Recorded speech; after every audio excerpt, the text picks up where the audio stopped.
Hey, welcome back to my channel. So I am here in my writing room, not in my dog training room, to do a bit of a Camp NaNoWrimo writing update.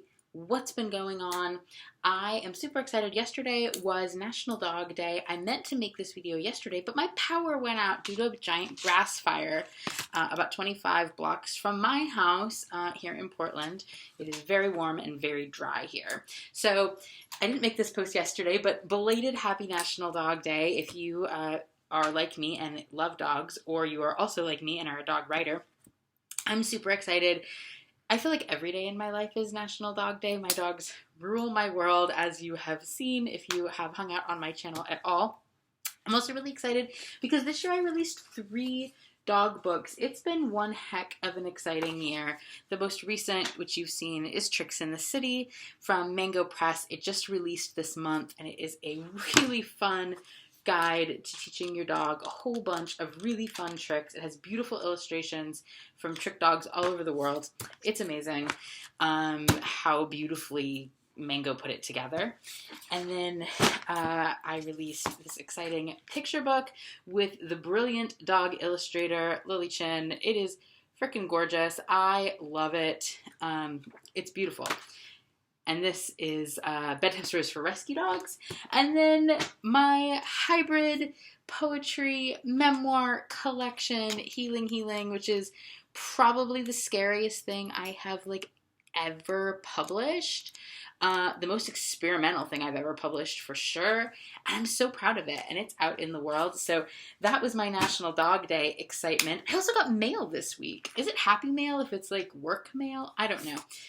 This came in my P.O. box. It is the current issue of Dogster magazine, and it had 2 things in it that were exciting. I don't know why I just made 2 as a I love you. That was strange. 2 things. The first, which was total happy surprise, I have to find it. Real professional YouTuber here. I love these custom cookie cutters. They're advertising these, or they're like a thing. I think they're awesome. I kind of want to get those. But this was a surprise. So they had in that obsession section, they had the book talk column. And look what is the second book that is featured. It's Healing.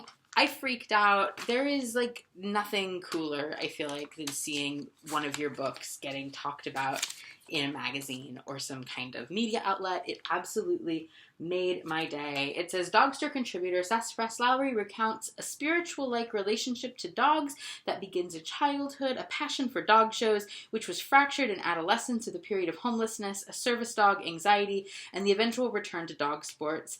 These experimental lyric essays transcend Sassafras's personal relationship with dogs to tell a much larger story about healing, loss, trauma, survival, and the love and salvation of many good dogs.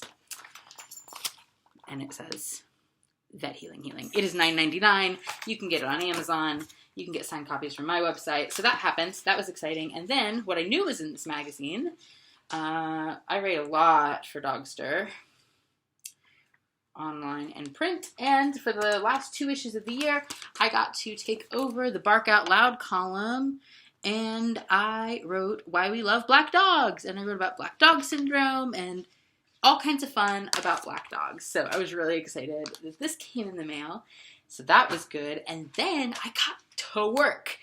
So I'm working on a bunch of different projects, a couple different book projects, something with a publisher that I'm not at liberty to talk about yet, my thesis for my MFA program, a whole bunch of other projects, freelance articles for magazines, and my Camp NaNoWrimo project. So I've showed you this binder before. When I printed it out, I have my winner certificate right on the cover because it makes me stinking happy every time I see it. If you're new to my channel, I'm an author. I have 8 books in print. I'm a full-time freelance writer, also a graduate student, and I did Camp NaNoWrimo this year for the very first time. I am somebody who tends to write books very quickly, but I had never written one in a month that was a full-length novel, and I wanted to see if I could do it. So I did Camp NaNoWrimo, and I had so much fun, so I won. And the book that I wrote, you can... What's up, bud? My 17-year-old had something to say. Hi, bud. the AC is on because it's like 97 degrees outside and he's under an air conditioning vent and he isn't happy about it. He could move. He has stairs. But he doesn't like that the AC just kicked on. It will kick off. It cycles on and off. It will cycle off in a minute. But yes. So I wrote a novel. What was I saying? That is called Rooftop Kennel Club.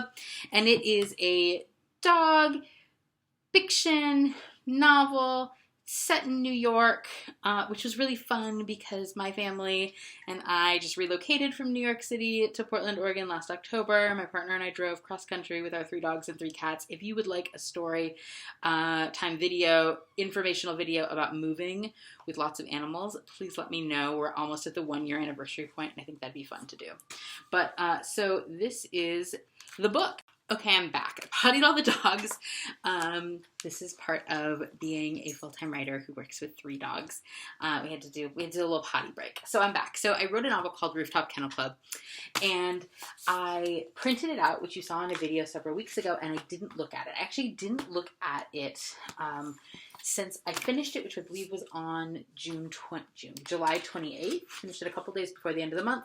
Printed it out, put it in this binder, and then I left it alone. And that's part of what I do as a writer, is I like to let projects marinate, sometimes for several months, sometimes just for a few weeks. In this case, it was just a few weeks, but I always find that it helps me to come back with fresh eyes to a project and have a clearer sense of what I'm doing. So I put it in here, and then this week, one of the things I did, or actually end of last week, is I went through it with a pack of sticky notes and a marker, and I marked through places where I knew there was a scene change or like a shift in the story. And it might be that it was, and so anytime I did that, I put a line and I put a sticky note and I marked it. So I have a list of those. And then while I was doing that, hi bud, my little guy came toddling back in here. I used my notebook, and I've talked about this notebook before in my other Camp NaNoWrimo videos, and I wrote down numerically, and I have a little page flag on it, what each of those stories were. So the first one is Stormy's intro. Stormy is the main character in this book. Oh, I'm wearing a clicker because I was doing clicker training outside while we were in the garden. Stormy's intro, and then the second, we have Stormy's room and meet Karen, who is a love interest. We have Karen, number 3, Karen Insights, right? These are very vague. These are like not chapter titles, but they're how I break down what order the pieces are in at this moment. And this may not be the order they're in when this book is finished, but they're the order they're in now. And so I break out these sections. And some of these might be complete chapters. Some of these might be snippets that will get worked into other areas. And I made notes where I knew something was. Like, the 13th section in here is rescue entry. I know I need to move it early. In fact, I second-guessed myself. I wrote move early and then maybe. So I second-guessed myself while I was doing it. But that is sort of how I structure keeping a sense of what these sections are so that and if there's something missing, I know I need to add something here. So I put a note there in this note. So what I have now is this entirely broken out, and I did this by speed reading it. I skim read through the book, and what actually was amazing is I liked it. And I say that amazing because one of the things that happens when why I give myself space from a project is, one, usually in my memory the project becomes more disjointed, less fleshed out, and I'm like, oh boy, I got a ton of work to do. And so I gear myself up, and what almost always happens is when I go back to the page, what I've actually written is much better than I remember. Yes, it's rough. This is a rough draft. I wrote it in 28 days. It's going to need work. It's going to need revisions. It's going to need to be beefed up in places. It's going to need to have sections that, like, that was a fun idea, it doesn't work. But what is actually here, like the core aspect of this novel, I think is good, and I'm actually really excited to get to work on it. So that's why I give myself space, because if I go immediately from writing into editing the next day, I don't have that same imagination distance from it. I'm too close. I need to step back. I need to get excited about my characters while I'm reading. And that's what happened when I read through it. So I am really excited to get to the next stage. So the next stage for me is going to be to go into the document on my computer, put in those same note breaks for myself. At this point, I will call them chapters. This book will not end up being, how many breaks do I have?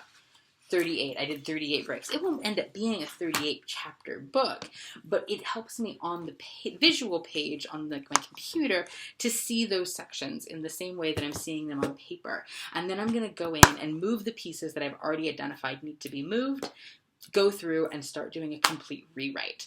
That's the plan that I'm hoping to be able to get to in September, is to start that process. I am, as I said, on a couple of book deadlines, and I am finishing my MFA program. I actually graduate in February. My thesis, which is a creative thesis, is the manuscript for a novel, is in revisions right now. The full manuscript went to my advisor and second faculty reader 2 weeks ago. I'll get it back very soon, but my semester ends in November. So this is crunch time for my MFA program and some book deadlines I'm on.